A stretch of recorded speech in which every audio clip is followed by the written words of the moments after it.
I really like that I get to play the role of guy who doesn't know anything because I'm going to play that role pretty well tonight. This paper looks cool, and I'm really excited to actually understand it.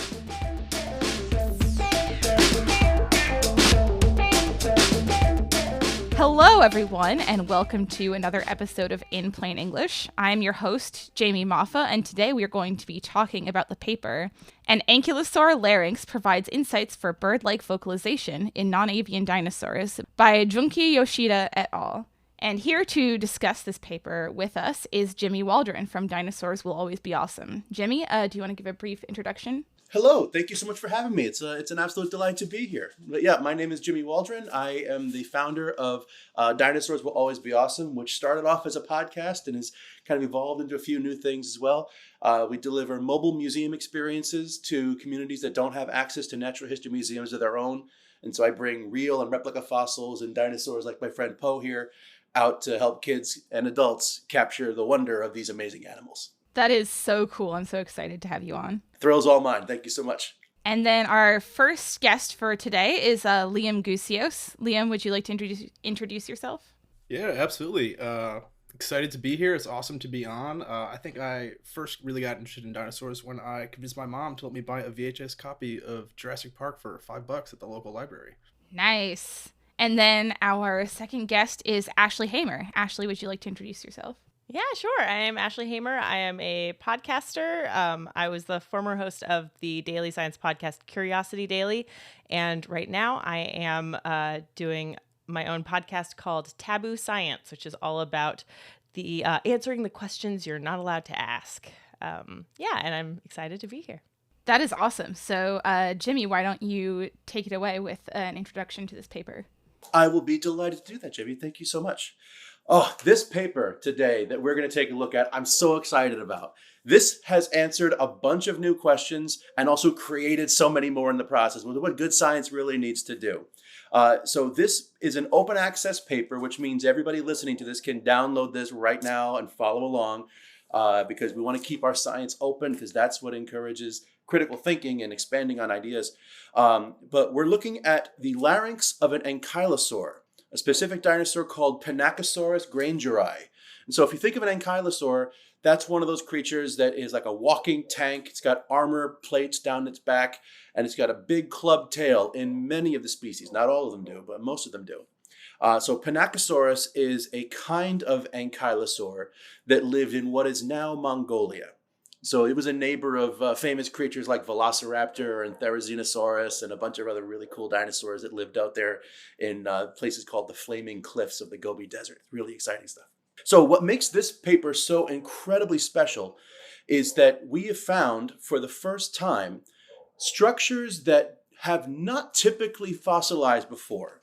So when you think of things that turn into fossils, you talk about stuff like bones and claws, the hard materials that can be mineralized and replaced with sediments over time. And usually the softer stuff like skin and muscles and cartilage don't stick around too long for fossilization.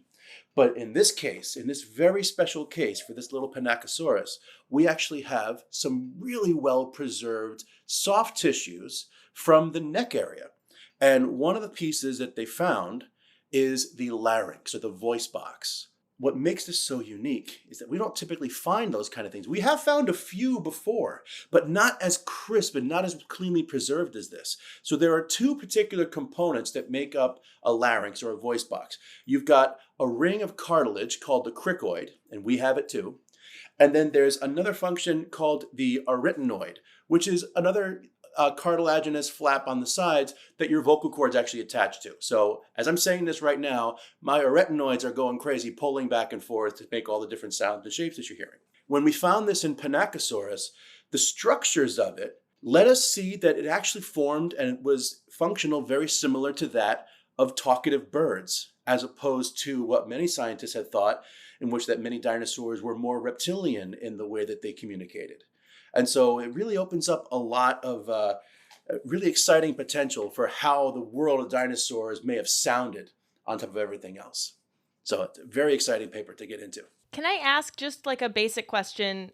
Sure. If we think that, if we're surprised that these reptilian dinosaurs are have voice boxes more like birds. Can you explain the difference between reptilian dinosaurs and avian dinosaurs? Sure. Well, so there's a couple things we got to put together first. So right now in your mind, I want you to draw a circle. And inside of that circle, I want you to put every reptile you can think of. So snakes and alligators, turtles, mosasaurs, pterosaurs, anything that is scaly and has a non so boopable snoot. All right, so inside of that big circle, now I want you to draw a smaller circle. And inside that smaller circle, we're going to put all the dinosaurs. So everything from T-Rex to Triceratops, Velociraptor, all those in between, Pinacosaurus is right there too. So now we got our reptile circle and we got our dinosaur circle. We're going to go one step lower now and we're going to make a circle that has every bird in it. So everything from chickens, pigeons, cassowaries, all those guys inside of this circle here. Using the properties of like early geometry, like every square is a rectangle, but not every rectangle is a square. That means that every dinosaur is a reptile, but not all reptiles are dinosaurs. So alligators and snakes and turtles are on the outside of that circle. The dinosaurs are kinds of reptiles.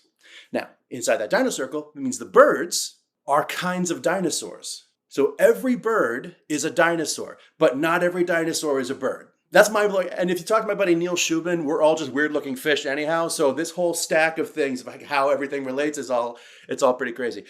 So we have two different kinds of dinosaurs that we can talk about here. We classify them in all different kinds of ways. We've been classifying dinosaurs in a number of different ways since the 1850s when someone first figured out that there was a weird kind of creature here. But the one I want to focus on here is avian dinosaurs versus non-avian dinosaurs. And one of the ways that we can tell the avian dinosaurs apart is the structure of their feet. Avian theropods, it means beast feet, like Poe here, have 3 clawed toes.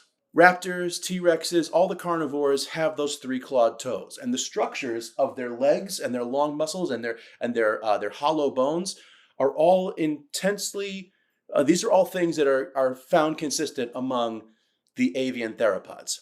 The creatures that were in the same branch of the family tree that Poe and the other raptors are, we call them the Maniraptora, and they would split off eventually to give rise to what we call the Paraves, and those split off again into becoming the Aves, or the modern day birds. So every modern day bird that lives today is a descendant and a close relative of all the carnivorous dinosaurs. And they are dinosaurs, in fact, themselves, right? So then we have our non-avian dinosaurs. And so the ones that don't have those same feet, aren't part of that same lineage, that's going to be most of the other types of dinosaurs. So like Triceratops, Stegosaurus, Brontosaurus, those folks are not in the avian lineage, so they are not related to the modern day birds, even though some of them literally have parrot faces. So like when we talk about the avian versus non-avian dinosaurs, that's kind of the gap we're going for here. Now, to get back to your question about the larynx, reptiles, in many cases, are pretty communicative. We have a lot of alligators here in Florida, and we have a couple of alligator sanctuaries. If you go to visit those sanctuaries at certain times of the day, or certain times of the year, when it's alligator mating season, they make these big, girthy bellows. Like the alligator will take up all this air inside of its body and then just press itself under the water. It's like a very deep reverberation, and you can hear it for a long way. But it's how they reach out to attract mates. Their larynx is the only way that they control the flow of air. Now, birds, for example, they have that same larynx, but they also have something else called a syrinx, which is manipulating the way the air comes out, which is why we get different tones. Another way to think of it is the difference between a set of bagpipes and a whoopee cushion. So you got one is this thing that makes really rude sounds and you wouldn't use it in polite conversation. It's inappropriate for most circumstances. And the other one is a whoopee cushion. The whoopee cushion has one basic sound that it makes. You can adjust it a little bit, like if you squeeze the end or you pull it a little bit so you can make it more squeaky instead of... But the bagpipes, same premise. We're pressing a bladder full of air and we're changing the tones of it as it comes out with the flute extensions and the parts where the bagpipes are. So the bagpipes are like bird voices and the whoopee cushion is like an alligator voice. What we find is that because of the orientation of those different muscles and those different pieces, the cricoid and the arytenoids in the Panachosaurus had bagpipes instead of whoopee cushions.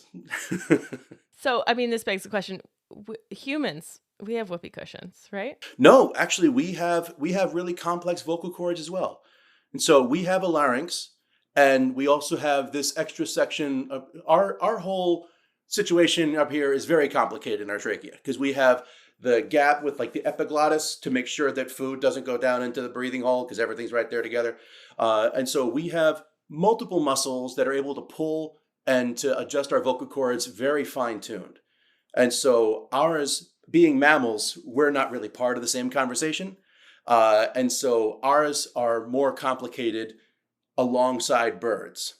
But they're more complicated than reptiles. So one of the things that I thought was really cool about the way they did this is actually a sequel to an initial study done in 2015 when the Panachosaurus specimen was first discovered. Now, when they first found it, they realized, hey, this is a really small skull for this particular type of animal, but it's really well preserved. There's a whole bunch of stuff here that we would like to continue doing research on. And then from 2015 until now, it's been under really delicate and deliberate preparation and CT scanning and just constant review and analysis just to make sure that when they found something worth talking about, that they were able to cover all the different bases.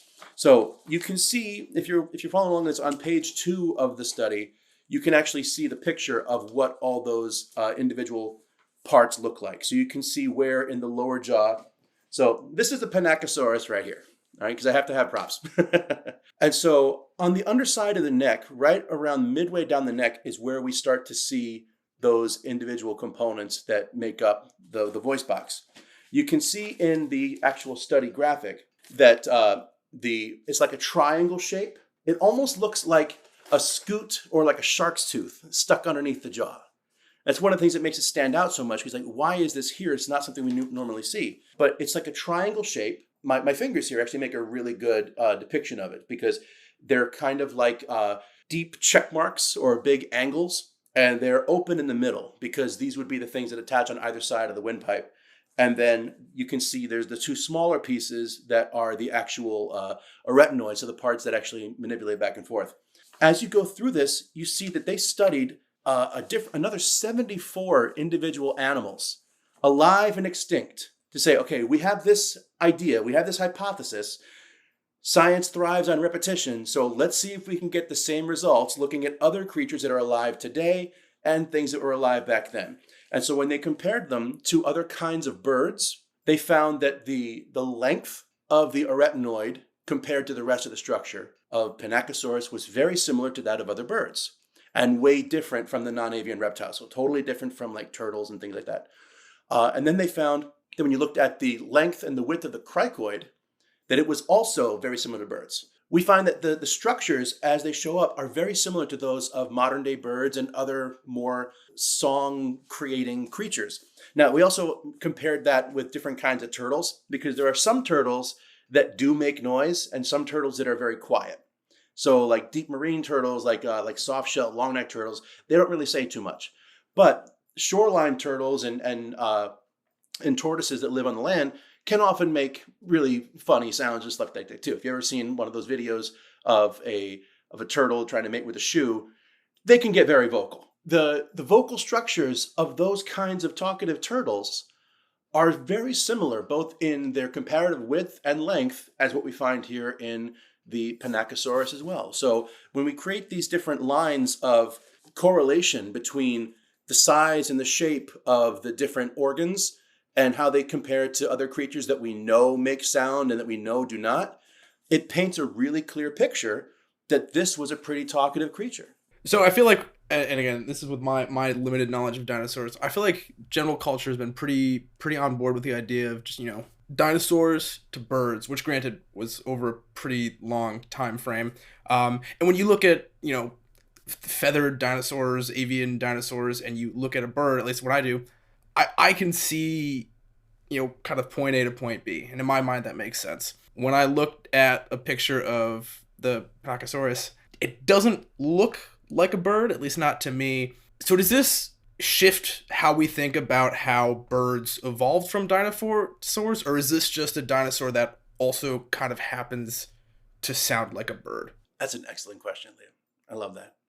So, a lot of what we have to look at here is that dinosaurs lived on this planet so much longer than we ever did. So we have like Tyrannosaurus Rex, for example, only lived in a very shallow amount of the late Cretaceous period, only lived for about 5 million years, which is roughly 3.5 million years longer than the earliest, human-like hominid has been discovered. Over the course of the time that these different generations of dinosaurs lived, all the paces of natural selection were well underway. So creatures had traits that were more attractive or more efficient for catching food or avoiding predation. And so they got rewarded by being able to make baby dinosaurs. And so over time, those traits become more prevalent and they become more essential for survival. Along with that, think about how many creatures are alive in the world right now. If you're walking around past your apartment, how many different kinds of birds do you see? How many different kinds of bugs and turtles and things? Not counting dogs and pets and other stuff like that, but just think of all the wildlife and all the existing things that are around us right now. Every single living creature occupies a distinct ecological niche and has a role in the environment, whether it's to consume something or to produce something or to break it all down afterwards. All these jobs need to be filled, ecologically speaking. And they were still hiring for these jobs 75 million years ago, too. And so when we find these things where it's like we have this broad, huge open world with these creatures that needed to communicate with each other, whether to find their herd or to warn of danger or to help with like mating process and things like that, having the ability to communicate for dominant organisms like these would have been a really essential tool. We're just now finding out more about how they work. And that's the process of science, is learning new information and then factoring that data in. So the presence of this doesn't necessarily change our understanding of how birds evolved, but it does give us a little bit more insight to how the process of vocalization evolved. Because now we can see creatures with demonstrated equipment to make these things happen. I would love to see, and I'm sure it'll come out here pretty soon, where someone, the model, the CT scan of these structures is available on Morphobank right now. The people who produced the study, in addition to making an open access paper, also released all the data they got. So you can get 3D models of a Panachosaurus head. You can get the 3D models of the cricoid and the aretinoids. I want someone to try and make these out of like soft materials and try to make a talking Panachosaurus puppet of some kind. We did something like this about 20 years ago with Parasaurolophus. It's got that big tube crest on the top of its head, the big trombone, and we found out that those bones were hollow and they connected to the nasal passages. So in trying to figure out what is the purpose, what is the function of this structure, we found that if we blew air through it, it made a sound. And so it was right after The Lost World came out, the second Jurassic Park movie. I remember seeing on the news, like, hey, you want to hear what a real dinosaur sounds like? And they would have this structure, this model that they built of a paraskull, and they would just blow air through it. It just sounded like this big bleeding, like honk, like this. It's like, that's a dinosaur, huh? He's like, I mean, it's the sound that's made when you blow through it. So it was unrefined, but it was distinctive. So taking something like that and combining it now with, hey, we have this adjustable point here, we could give us a little bit more insight to the actual sounds that dinosaurs made. They did something similar to that with a mummy a few years ago, right? It was like, it sounded so weird that it became an internet meme. It'd be great to do that with a dinosaur. I remember hearing that story as well. It's one of those things like, well, there's no way this could possibly bring about a curse. Exactly. So let's just go nuts. Does this change how we think about the way that all dinosaurs could have, I guess for lack of a better word, talked? Or is there and granted, this is with the understanding that, like, obviously dinosaurs were a long time ago. We can't just, like, ask them. Does this appear to be maybe more of a one-off or more of its own lane? Or does this change how we think about how every dinosaur might have communicated and vocalized? It is not a one-off scenario. We have found these kinds of structures in one way, shape, or form before in a number of other kind of dinosaurs. We have found them in things like Microraptor, which is like a small little theropod, Confuciusornis, which is another. A lot of small ones. Look kind of like a cross between a goose and a velociraptor. It's got a longer neck. It's got little bird-like arms and little claws and things like that. And then one that you may have heard of called Carnotaurus, which is the meat-eating bull, about 10 feet tall, lived in Argentina, and it's called an Belosaur. It's got big horns on top of its head and tiny little useless arms, so vestigial they didn't even have claws on the end of them. T-Rex gets a lot of grief for having small arms, but Carnotaurus can't even text anything. So we have found similar structures in all of those kinds of creatures. And so that what it does here is that it gives us new avenues to ask why and how, with supported evidence to kind of guide us down some of those questions. It takes away the idea of there's a hypothesis that had been going around for a while that early Earth was pretty silent because there was no physical evidence that they could really put together that dinosaurs could make sounds at all. And so maybe they didn't make sounds. And so a lot of people are like, we don't know that they did, so we're just going to say they don't until we find something else. This is that something else. So now we know. We don't know what it sounded like, but the fact that we're finding these vocalization structures in many different kinds of dinosaurs that didn't even live in the same part of the world tells us that our planet was very chirpy. Not quite so roary. I was gonna say, so they probably didn't roar. Like the big T-Rex roar you kind of think of probably wasn't a thing. So Tyrannosaurus's neck, T-Rex has been studied extensively in so many different areas, and we don't find a whole heck of a lot of specimens of them. We've only got about 32 or 34 T-Rexes that we can actually see.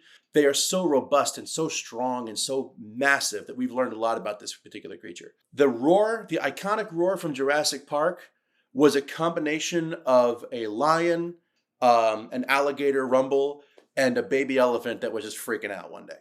And so they took all those sounds, manipulated them in a sound system back in 1992, and created that distinctive sound that we associate with T-Rex to this very day. Because those sounds were mostly derived from mammals, there's a very strong chance that T-Rex did not sound like that big T-Rex.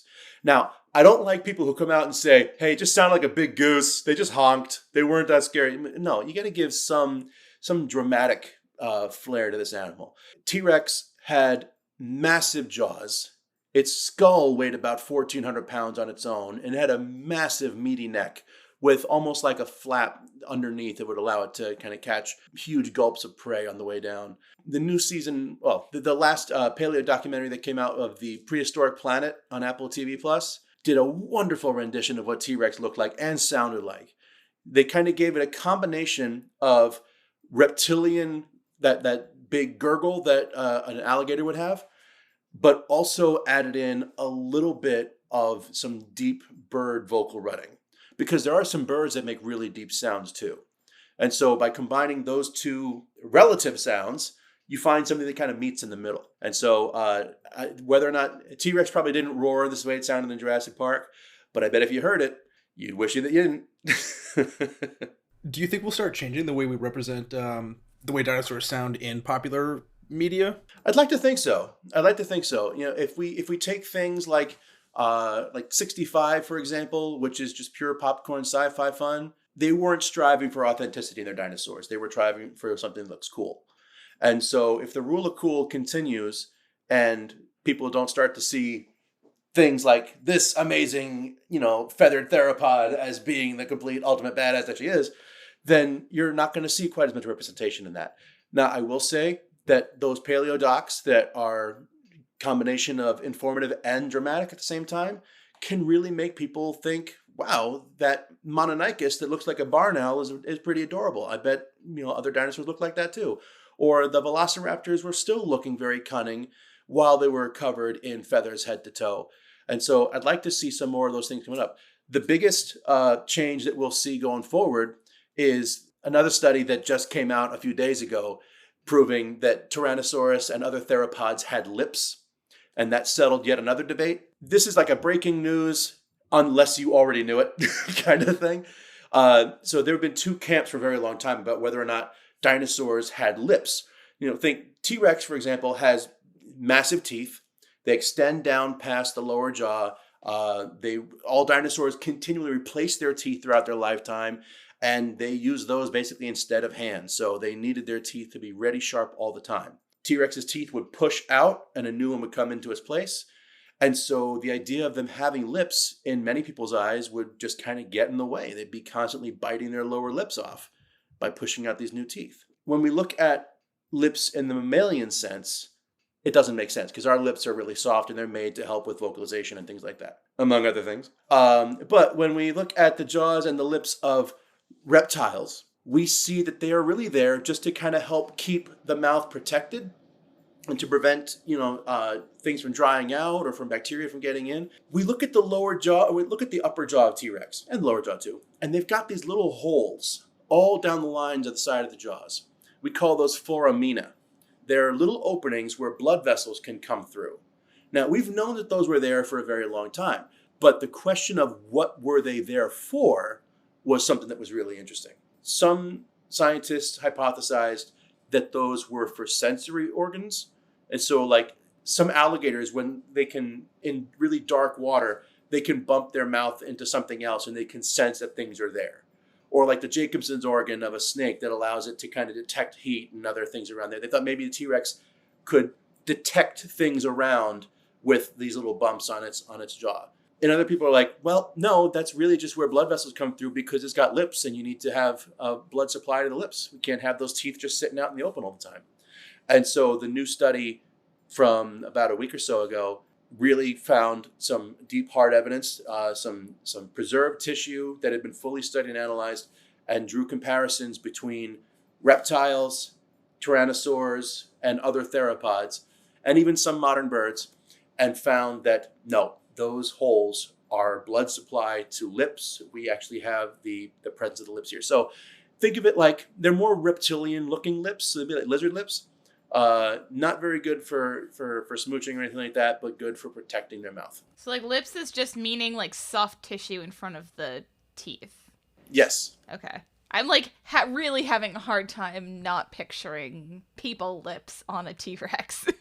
Listen, after that news dropped, there are so many paleontology meme accounts out there. That image exists now. You can find plenty of pictures of super smoochy tyrannosaurs. Are there any reptiles that don't have lips? It seems like a weird thing to assume about a dinosaur if we don't know of any now that don't have lips, right? No, so, all right, I'll give you 1 second. Give you a quick example. So this is the skull of Velociraptor, and this is the life-size skull. So they weren't 6-foot turkeys, they were turkey-sized turkeys. And you can see here along the edge, those are the foramina I was talking about. So those little holes along the outside of the skull that provide blood to lip tissue. And you can also see these marks along these deep grooves that go down the side of the skull.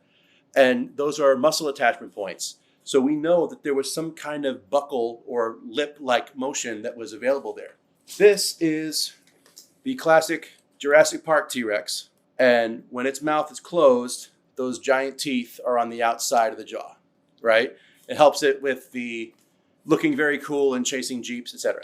Now, here is a modern depiction of a Tyrannosaurus Rex that is up to date with everything we know. So you still have the high forward-pointing eyes.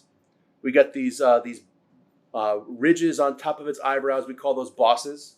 And the Jurassic Park T-Rex did that too, but leaning more toward a rule of cool kind of thing. T-Rex had eyes kind of like a wolf. So they're high up on its head and they're both pointing forward. So he could see in 3D, he could see in color, and he could definitely see you if you don't move. But the cool thing is that when we close the jaws of this T-Rex, you can see that the teeth are kept completely on the inside. And these lip structures that you see here are very similar to what we see in things like iguanas and agamas and different kinds of lizards that you might see in your backyard. Like when they close their mouths, they have lips.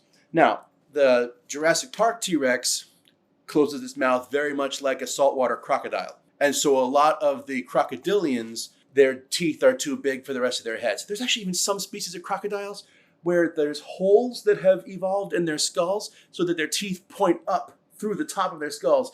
It is hardcore to see these creatures. It's amazing. But so if we start to think of the T-Rex's head as like a Mesozoic bear, and you can see like the big like jowly lips around it to keep the teeth safe and protected against everything that the environment could throw at them, it just holds up.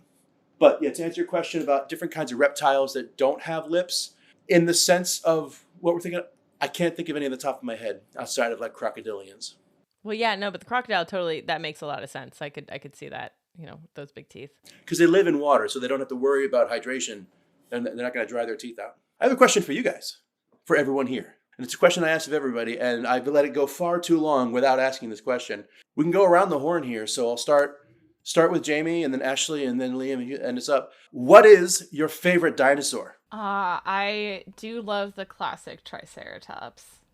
I couldn't tell you why, but they're just awesome. Their horns are awesome. It doesn't need a reason. Triceratops is one of the coolest dinosaurs that ever lived ever. They were adorable all their life. Even as a baby, they were fantastic.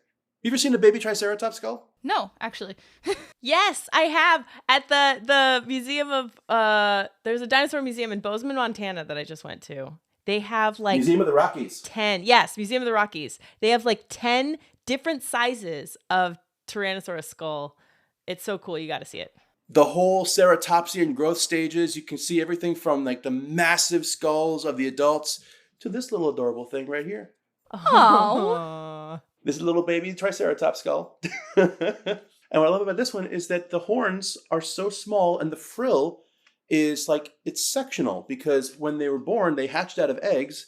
And as they grew up, their horns grew in distinctive patterns based on nutrition and the environment around them. And their frills became very distinctive as they grew up as well, because of the area that they lived in. Now, all these structures are really useful, not just for defense, but more for sexual selection and for making sure that they're good for looking good.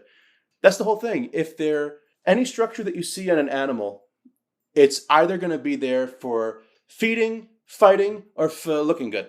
So those are the things that you see there on this little Triceratops. I love how narrow the skull is too. Like, it would get so massive as they grew up. When we first started discovering Triceratops, every set of horns, we didn't know that the horns were different and that they grew individually as they aged. So we originally had like 30 different species of Triceratops. And then they came along in like the early 1920s and said, okay. Aside from the horns, what's different about them? And then they brought it down to like 2. So we had 2 species. We have Triceratops prorsus and Triceratops horridus. Before that, there were dozens and dozens of them. And then we realized, no, this part changes as they grow up. So just focus on everything else. So yeah, that's a baby Triceratops. Ashley, what's your favorite dinosaur? Oh gosh, I've been studying for this question ever since we started this. In 3rd grade, my dinosaur report was on Dimetrodon, and I have since found out that that's not a dinosaur. So that's very sad. Although Dimetrodon is still super cool. I love, I don't know how to say it, Quetzalcoatlus? That's exactly how you say it. Okay. It's a giant bird. It's enormous, and it like walks around on its elbows. And it has like a super, super long beak, and it's got a very colorful head. It's really weird looking. It looks like it shouldn't be life on Earth, but it is.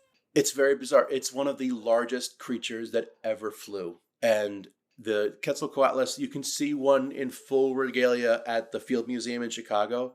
You can also see the skeleton of a lot of one, and they are just insanely massive creatures.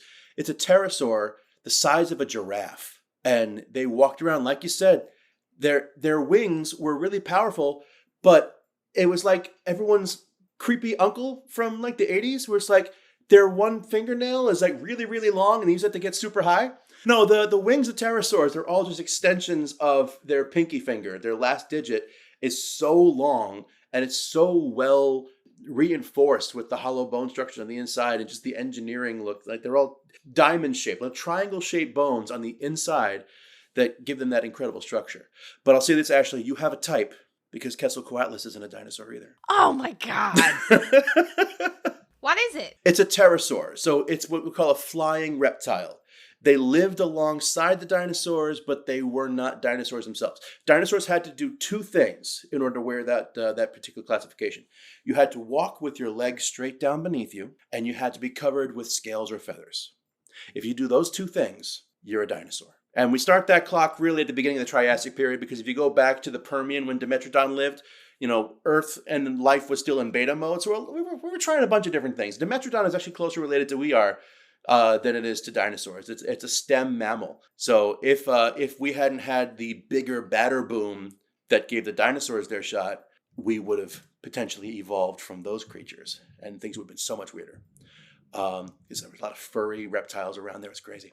But anyway, so the pterosaurs, they are scaly. They do have scale. We even do find some that have little feathers on them. But their arms, their limbs, their legs sprawl out to the side. Their natural position is to have them out like this instead of straight down.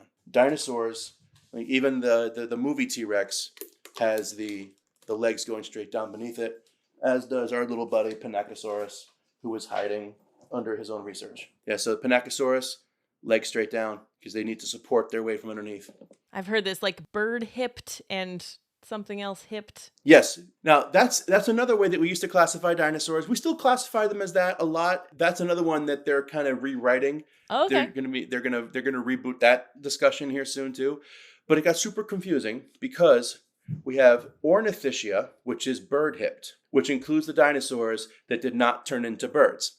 And then we have the Saurischia, or the lizard hipped, which includes the dinosaurs that did turn into birds. So it's really kind of it made sense at the time, and now we got to do like this, and it's all backwards, and this puts T-Rex and Brontosaurus in the same family tree, so it's a weird thing.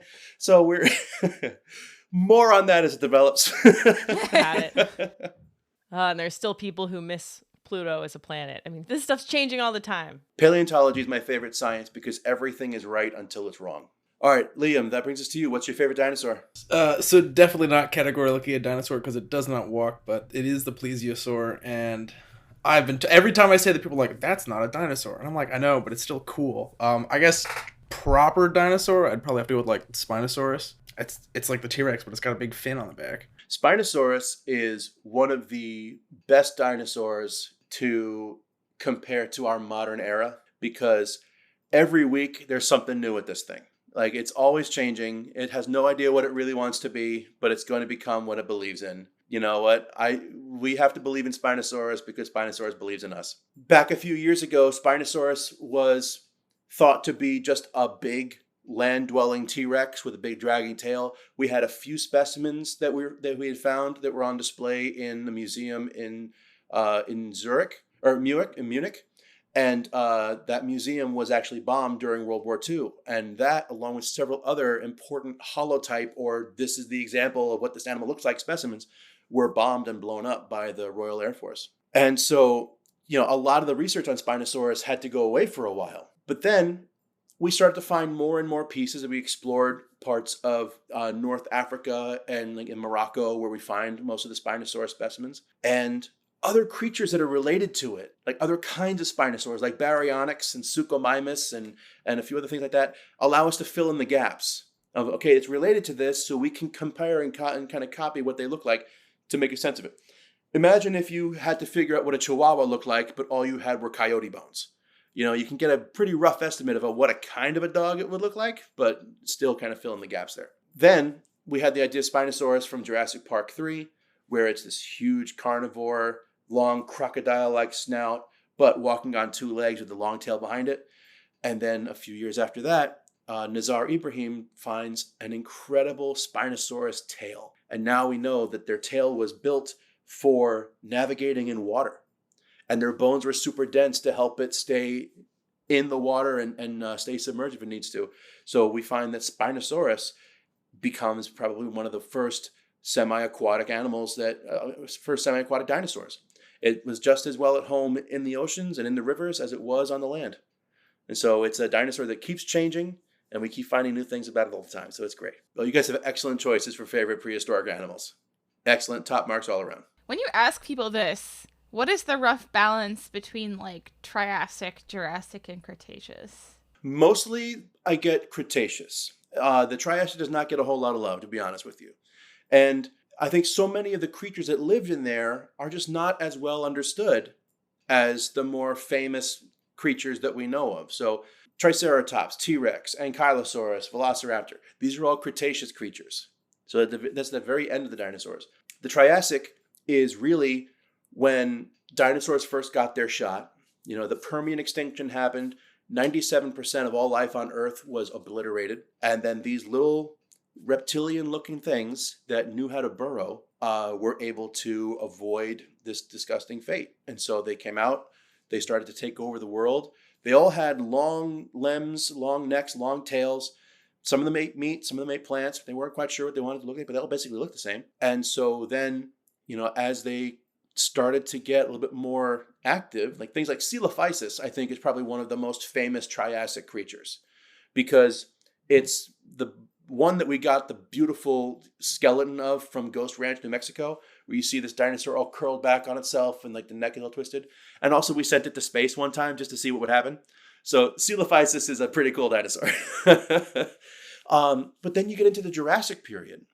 And so now you've got these creatures that are taking over the planet, and they're able to grow so gigantically huge. These long-limbed creatures from the Triassic are like, well, I'm going to eat you. It's like, no, don't eat me. I'm going to start to form thicker hide so that your teeth can't get in. All right, I'm going to grow some large claws so I can tear into that hide. Well, I'm going to put these plates on here for you, so now you can't deal with that. And then it's like, okay, well, I'm going to get really strong teeth as well. So, okay, then I will just become 40 feet tall. So dinosaurs, my favorite evolution book is Dr. Seuss's The Bitter Butter Battle, or the Butter Battle book, because it's just point and counterpoint of predators and prey just trying to one-up each other consistently. And that's how life evolves. That's what the process of change for all these things. So you get the Jurassic and you got these incredible creatures like Dilophosaurus, which was the apex predator of the Southwest United States. Like Arizona's T-Rex is Dilophosaurus. And then we've got, Allosaurus and Brachiosaurus and Giraffatitan and all these massive creatures, not to mention Stegosaurus, of course. And then something funny happened at that point. The dinosaurs were so massive and they were so well proliferating across the surface of the Earth that the planet had to change. They were eating so many plants. These massive herbivores were eating everything in sight. And so the plants go through the same selection processes that everything else does. They started to develop these intricate petals that could attract insects that could get away and explore from one to the next. And so in time, those petals became the way that plants would reproduce with each other. And what I'm getting at is that flowers are an invention that happened because dinosaurs were eating too many plants. Wow. And so now we have a blooming and blossoming world that is dealing with these incredible creatures that are so massive, and now they start to really diversify. The big carnivores that had the long arms and claws were finding that if they started to use their jaws more to capture prey, even if things got away, they still got at least a belly full of meat. And so that gave them more time to make baby dinosaurs. So over time, their arms got smaller and their heads got bigger and their tails got thicker to balance that out, which is why we ended up with Tyrannosaurus, with those smaller arms and things that we see there. And the defensive structures on Triceratops and things became so incredible. So as dinosaurs continued on this adventure of life, they became so diverse and so powerful and so awesome that, we gravitate toward the Cretaceous and the Jurassic because that's when they're at their most distinct. I was going to say a solid second place for me, or just like a class of dinosaurs, would be the gigantic, like, big, long neck dudes. Because just like, how do you get that big? Literally, how did that happen? They needed a particular food source, and the ones that they liked were higher up. So they grew larger necks over many, many millions of years and many generations in order to reach their favorite food. I had a question about, there's a passage that looks kind of hopeful right before the methods. They say that we actually might end up finding a lot more of these larynxes, and maybe just the ones we've found so far just were badly preserved. So we might actually find out a whole lot more about how these dinosaurs made noise. Absolutely. Yeah, I love that too. Part of the reason that I think it is so hopeful, as you said, and I Actually, I love the way you said that. It is hopeful because it teaches us something else to be careful about in our preparation. Back during like the Bone Wars and things, when Marsh and Cope were battling it out, trying to name as many species as possible, they didn't care about what was around the bones. They just wanted the bones. And so they got to the point where they were using dynamite to blast these things out of the ground and then load them up onto carts and trains and just get them back to the museum as fast as possible. We actually had a beautifully preserved Carnotaurus skull with skin intact on it, but we didn't know that the skin could possibly preserve it all. So a preparator went in and was like, I'm going to do a great job today, and cleared off all the skin and got it down to the bone. No. And we didn't realize it until decades later when someone looked at these old photos and was like, oh yeah, look at this unprepared Carnotaurus skull. And it's like, that's not unprepared, that's skin covered. You removed the skin, you idiots. But we didn't know what we were looking for. So now when we find a dinosaur, we find a site, we start mapping it from space now. We use satellite data to track everything. We mark down not just the bones that we find, but we look for bits of other creatures. Like we find turtle shells, we find petrified wood, we find whatever else is around, because we don't just care about the dinosaurs anymore. We want to see the snapshot of their world with them.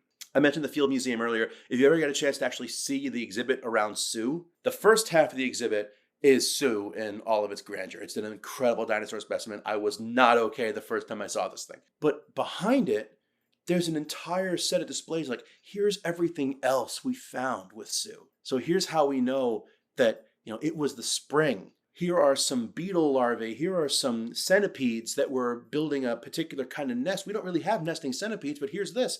Look at these turtle bones and these little fragmented bird shells and things like they have here. So we find all these other little bits that tell us the rest of the world.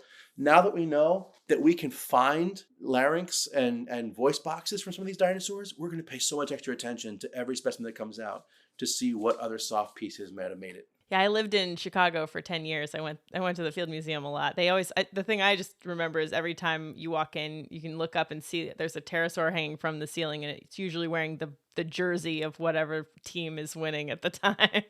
I think you mentioned this. I think the use of the word prepared or unprepared is really interesting because it sounds like you're going to the butcher at the grocery market and you're like, oh, can I get this like tenderloin prepared for me? And I think it's such an interesting way to refer to something that like we dug out of the ground that is so old and is so like scientifically valuable. We're just like, oh, it's unprepared. Like get all this other stuff out of the way so that we can see like what's underneath it. Can I use that analogy in the future? Please. Because that's brilliant. Because when we talk about preparation, we're talking about once we get the bones out of the rock, we got to get the rock back out of the bones again. And when you go to a butcher shop and you want to get a piece of steak or you want to get a piece of meat prepared in a certain way, I need something because I'm grilling or I'm doing stir fry or I'm doing, I'm baking this or whatever it is.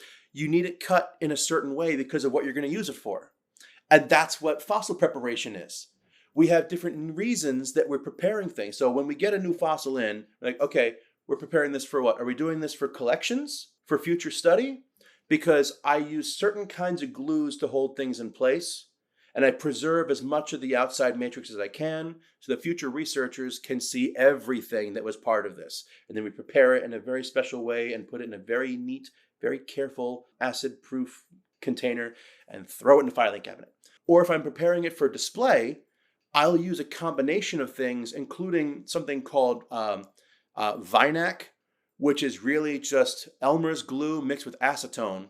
And it forms this really this really thin glue that just gets saturated into the bones like a sponge sucks it up. And it leaves this really cool sheen on the outside. So it protects these delicate bones in such a way that people will be able to come and see them. They have a nice shine to them, but I can't do much more research with them because it's all now saturated with glue. Or if I'm preparing them for genetic research, which is something that we've been doing a lot of in the last 30 years, I don't use any chemicals at all. Because even a little bit of rubbing alcohol can damage any genetic material that might be found in there. And when we started finding things like collagen and preserved blood inside of the bones of Tyrannosaurus Rex, people started asking, so are we going to use this for genetic work? Are we looking for the DNA in this one? Okay, we'll be extra careful. So I love that butcher shop analogy because, preparation has a goal and a purpose for it. And so we have different methods we use depending on what we're going to use the bones for. Yeah, and I think it's interesting too. So I did I helped do a podcast series on taxidermy and like the history of taxidermy. And I think it's really interesting how we prepare scientific things through a lens of what we think they're supposed to look like. So when we look at that, like, the bones are valuable, the bones are available, throw all this stuff away. And then it's like, we find out later, it's like, oh no, we've been throwing away all this valuable stuff because of what we were able to understand at that point and say, oh, this is what we think is valuable, so this is what we're going to prepare, and like we're just going to throw all this away. And then I think it's interesting to see how when we make leaps in technology and like looking at the CT scans and, you know, being able to 3D print a dinosaur larynx, and now we've got all this interesting stuff. I think it is interesting to see the biases of how we expect these scientific discoveries to look and how that shapes how we then present them. So I think it'll be interesting to see how this data changes that, and how that starts playing into like museum exhibits, or like we touched on, you know, reference dinosaurs in popular culture and how they sound. I mean, it completely blew my mind when I found out that the scene in Jurassic Park, you know, the way that you always see them in movies where they're just like brushing away the sand from the bone is completely fake, and like rock and bone are basically indistinguishable. It kind of freaked me out and like made me wonder how much stuff in museums is not real. Is that not how it is? Because I would always go to the zoo as a kid and they'd have a dinosaur exhibit where you would just like play in the sandpit and like brush away sand from fossils. And I thought I was doing something. I thought I was discovering stuff. Is that not how we like discover? Is that not how we like take dinosaurs out of the earth? So fossilization is a luck of the draw process anyway, because a dinosaur or any other animal from the prehistoric times has to die near water and not get bothered after it's dead. If we can find something that is so well taken care of and not messed with by scavengers, we can occasionally find something known as an in situ fossil. And that is all the pieces are exactly where they were, nothing's been disturbed. That does happen from time to time. It's not often. Sometimes it's really cool. There's one called the fighting dinosaurs, which is a protoceratops and a velociraptor locked in battle, and the protoceratops is biting the raptor's arm while the raptor's got its claw going into, I'm wearing Jurassic Park socks, while it's going into the neck of the protoceratops as well. And so like you can see these two animals clashing. They died the way they lived. There's another one that's on its way to going on display next year up in North Carolina that is called the dueling dinosaurs. And this is a tyrannosaur and a triceratops locked in battle for the first time. There's some question as to whether it's a T-Rex versus a Nanotyrannus, but we're not starting that conversation because that's a different, exceptionally polarizing thing. Yeah, those gorgeous in situ finds that you see in movies and in play sets, they happen. They're not often. There's a big Utah raptor block that's got 3 or 4 distinct Utah raptors inside of one close location. It's an incredible piece out in Utah, and they will continue to show more things about that as it comes discovered. But for the most part, when we do find bones, you can see a distinct color change between them. If you're looking for them, you can find some things like where some bones can be darker or lighter than the environment around it. The thing you're looking for is structure, because rocks don't have the same organic textures to them. Like bone will look like bone. It'll have those striations. It'll have markings. It'll have little pores on it. Teeth are smooth and serrated. Rocks don't do that. Nature doesn't like straight lines. And so when you find something that is organic, you can often find it distinguished from everything else around it. If you get a chance to go on a dinosaur dig in real life, there are a number of places where you can go today and walk out into the field and explore an organic dinosaur farm. My favorite places are like Wyoming Dinosaur Center, which is it's a farm to table paleontology kind of place. There's Jurassic specimens outside the museum. They dig up these huge sauropods and put them up in museums. If you love Dimetrodon, Ashley, you can go visit my friends at the Whiteside Museum in Seymour, Texas. They'll take you on a dig. They just uncovered. I was out there with them a couple of weeks ago. I found a baby Dimetrodon. We don't find them as babies. I found a baby. I was holding its tiny little sail bones. They were just so adorable. They look like little figure 8, little Z-shaped things. It's like if you got a really weird looking piece of linguine and it's like, well, this one didn't get cut right, but that's a Dimetrodon sailback. So it's such an amazing experience to go out and to to be the first set of eyes to look at this animal that had lived millions and millions of years ago. So it's an experience that I really hope you get a chance to go and see for yourself that sometimes it is like the movies. Can kids go on these digs, or is it just grown-ups? The kids can go on the digs too. And sometimes they'll be like, hey, I bet you should dig in that pile over there. And they'll find like little teeth and things like that. But meanwhile, it's like, okay, they're occupied. There's some really exciting stuff in these outcrops right here. So dig around in this area. Here's some aluminum foil and a Sharpie. Let me know if you find something. Here's an oyster knife and a dollar store brush and pan, because those are the tools that we use. I guess, what do we know about the prehistoric geography of the places where a lot of these fossils are found? I mean, it must have been like big, like bog. Like what was going on where there's all these fossils? No, totally. So that's a major part of how they do fossil prospecting in the first place. A lot of people who go into paleontology will start with a geology focus first, because you have to learn how the rocks are speaking to you in order to figure out what you're looking for. My friend Kate, who is she's the groovy geologist on TikTok and Instagram. I got a chance to go digging with her in Texas not too long ago, and just to hear her talk about the different formations and the different layers of the earth that you can see while you're out there.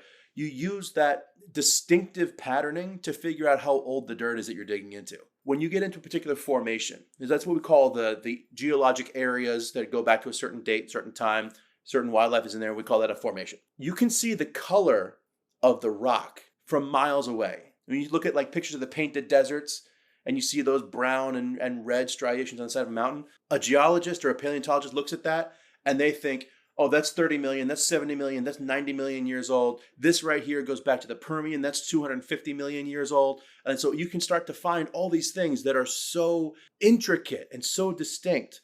And there are some creatures that only lived for a single page of that chapter of life.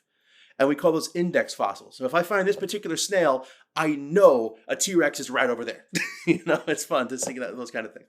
So understanding what the geology looks like. And if you look at Google Terrain View, for example, or Google Earth, and you zoom out a little bit, you can see the mountain ranges and you can start to see what looks like rivers and floodplains and things like that. And then you zoom back in and you realize you're looking at a desert. But 60 million years ago, 70 million years ago, that desert was beachfront property. And so that's when we start to think that's a good spot to dig. Because animals would have found that as a water source. They would have been aggregating around there. Good things would have happened. Bad things would have happened. There's probably a piece of ancient life that can tell a story just underneath those rocks. And then you drive for 6 hours and you start digging and you find nothing. But that's just how it goes. For us, we call it Tuesday. We talked about how this is like a really well-found, preserved larynx. Where we found this dinosaur, does that help us look for other well-preserved larynx fossils? Yes, it does.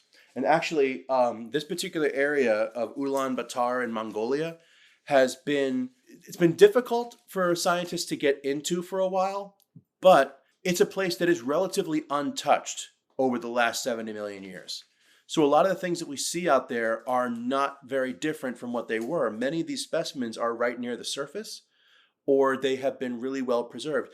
We found a creature called Sinosopteryx. We found a kind of a theropod in East Asia where the feathers were so well intact. We also found bits of pigment in the feathers themselves. We saw the fossil had stripes going down its tail.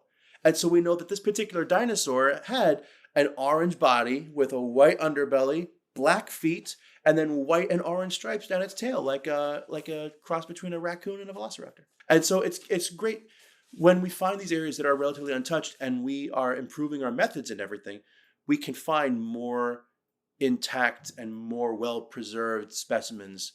And if we're more careful about the process, we can learn more about them too. So we're finding a lot more of eggs with embryos inside. We're finding pieces of more larger dinosaurs with feathers on them. Eutyrannus is a kind of a carnivore. It's a relative of the T-Rex, and it had bristly feathers all down its body. And so we start to find all these different creatures that are changing our perspective because we can find beautiful specimens and we're taking our time to uncover them. And I kind of never thought that we would like be able to know what color they were. Like that's pigment lost to history. Like definitely not gonna hang around. That's amazing. No, it's an incredible. It's a blending of the art and the science as well. So I've mentioned that Poe is a Deinonychus. When I take her out to events, I have a Deinonychus egg with me. It's about this big. It's about a foot long. It's oval shaped, almost looks like a burrito, but it's teal, like it's a deep bluish green, and it's got like little mottled spots all over it, and it's got a really rough texture. Now I 3D printed it, but when I let people hold it, I say, hey, this is the right size. This is the right shape. This is the right texture. And it's the right color as well. And so when you see modern birds like cassowaries and emus and robins and quails, they all have very brightly colorful eggs. And dinosaurs had very colorful eggs as well. And we don't just guess at that, we know it, because when we put those eggshell fragments into an electron microscope, we can find pigment molecules inside the shell, like dried paint swatches. And so when we compare those molecules, we can read what the chemistry is, and we compare that to other modern chemistry we see and say, oh, yeah, this is the code for, Argyle blue. And like this is the Pantone code for what a Deinonychus's eggshell would look like. And it paints a very vivid, colorful picture of what the dinosaur's life was like. I take her out and I have like a not a wreath, but like one of those long plant things you can get at like a craft store. And it's like twisted rods with like ferns and stuff on it. And so I wrap that in a circle underneath her, and I hide the egg just right on top inside of it. I had 750 people walk past this thing during one recent event, and nobody noticed the egg until I told them about it. The camouflage feature of this teal egg in the greenery that was around at that time worked so well, it even hides them from us. Wow. Man, the way that you've explained all this, it's giving me a picture of like how early it seems like our research of dinosaurs has gone kind of like movies. Like early movies were black and white and silent, and now we're just getting all this color and all this sound. It's so awesome. We are in the IMAX era of paleontology now, for sure. So when you read this paper, I love the concept of this show, of taking something really complicated and making it, simple and straightforward. It's part of why I get into doing what I'm doing here. Did you find it difficult to navigate like what they were doing in terms of like the methods? Were any challenges with like the concept of what was going on here? The methods started, I kind of glossed over the methods just because it started to sound like furniture assembly instructions, It was just like, this is over this and this is to the right of that and this is this long. But otherwise I think it was pretty straightforward, and I kind of, a lot of Googling of terms, but once I did that, I think I pretty much understood it until you came along, and then I understood it way better. Oh, I don't know about all that. I mean, I probably Googled the same stuff you did. But I'm glad. I love that it's an open access article too. I know that in many cases, publish or perish is still very much a thing, but so many more scientists are encouraging people to get into the discovery field by making their research accessible. So many important discoveries are made by amateur paleontologists anyway. People who go out on these digs for a day and then say, hey, what did I find here? This is a weird looking thing. And it turns out to be the holotype of Cosmoceratops out in the Grand Staircase Escalante.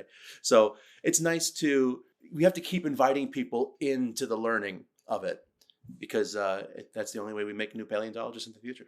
That is very cool. And I also think a good way to end that. Before we go, I know that I think all of you have some things that you would like to promote. So let's start with Jimmy. Where can people find you and your cool work about dinosaurs? So I'm on all social media at Dinosaur Podcast, all one word. And then my website, where you can find out more about the mission of Dinosaurs Will Always Be Awesome, and see how you can actually contribute to helping make some meaningful dinosaur experiences for low-income communities, is dwaba.org. That's DWABA, which is short for Dinosaurs Will Always Be Awesome. That is awesome. That will all be linked in the episode description.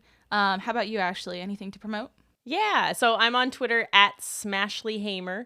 And at the moment, I'm about to drop season 3 of Taboo Science, but probably when this comes out, there will be a healthy number of episodes of season 3, so you can binge binge at your leisure. And Taboo Science is at tabooscience.show or on any place you listen to podcasts. That is super exciting, and I'm betting that listeners of this podcast would also like Taboo Science, so go check that out.